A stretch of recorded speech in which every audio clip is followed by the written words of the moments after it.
Olá, alunos, sejam bem-vindos ao nosso sexto tempo. Hoje nós vamos sair um pouquinho do assunto universo e seus astros e vamos passar a trabalhar uma pequena introdução à química. Quando nós falamos em química, nós vamos dizer que a química é a ciência que estuda a matéria e as suas transformações.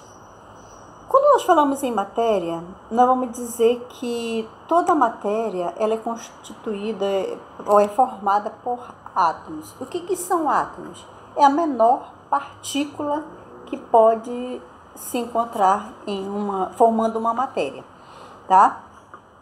Em si, nós vamos ver também que a matéria, para que aconteça esse processo de transformação, vamos falar também de fenômenos químicos e fenômenos físicos. Constantemente, nós estamos em contato com algum tipo de matéria. Papel, um pedaço de ferro, um pedaço de madeira. Então, isso é matéria. Por que é matéria?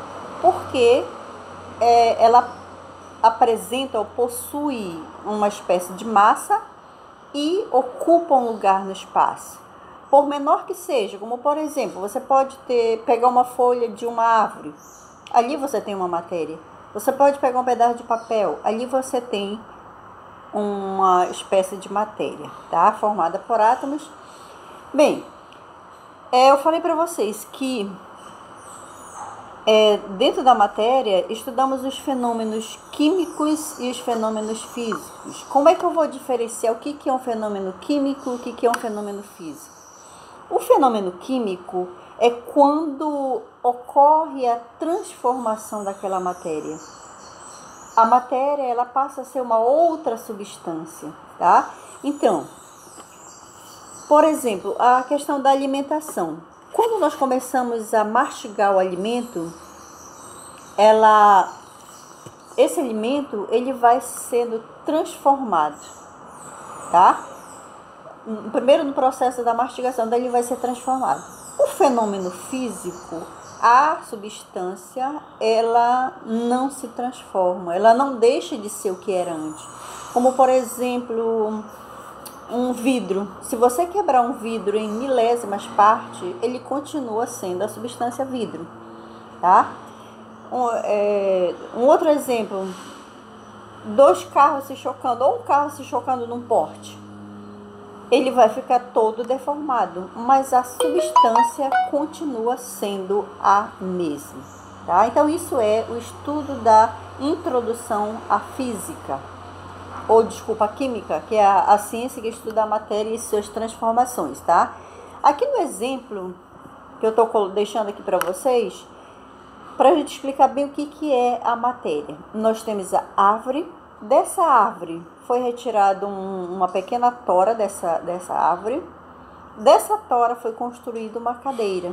Então, nós temos matéria árvore, matéria a madeira foi tirada da árvore e matéria cadeira. Então, por quê? Tanto a árvore quanto a tora e quanto a cadeira, eles possuem massa e possuem um volume. Logo, eles ocupam lugar no espaço. Complementando. Dentro do estudo da química, dentro da matéria, nós temos o corpo, o objeto, tá? Vamos dar um exemplo aqui. A matéria árvore, tirou-se um pedaço dessa madeira, dessa árvore, que é a tora da madeira, confeccionou-se uma cadeira. Árvore, matéria, madeira, matéria, cadeira, matéria. Todos eles são corpo. Agora, como é que nós vamos identificar isso? Da matéria, confecciona-se um corpo. Desse corpo pode ser confeccionado um objeto, onde esse objeto ele tem uma utilidade, tá? Então, é dessa forma que ocorre a transformação. Quando nós falamos em transformações, nós vamos dizer também que para que aconteça a transformação de uma matéria, devemos levar em consideração alguns fatores, como, por exemplo, aumento ou diminuição de temperatura. Como é que eu vou transformar, por exemplo, a água do estado líquido para o estado sólido? Vai haver uma diminuição de temperatura, mas a água não vai deixar de ser o que era, tá? Então, é dentro desses itens que nós estamos trabalhando. Nas nossas próximas aulas, a gente vai dar continuidade ao assunto transformação química, principalmente um exemplo bem prático que é a água. A gente vai ver o que acontece com a água quando ela passa do estado líquido para o estado sólido, tá? Ou para o estado gasoso. Então você vai perceber que a substância água continua sendo água, tá? Ela não deixa de ser água. Não é porque ela vai transformar-se do estado líquido para o sólido que ela vai deixar de ser água, tá? Então segue a nossa atividade proposta com base no nosso assunto de hoje.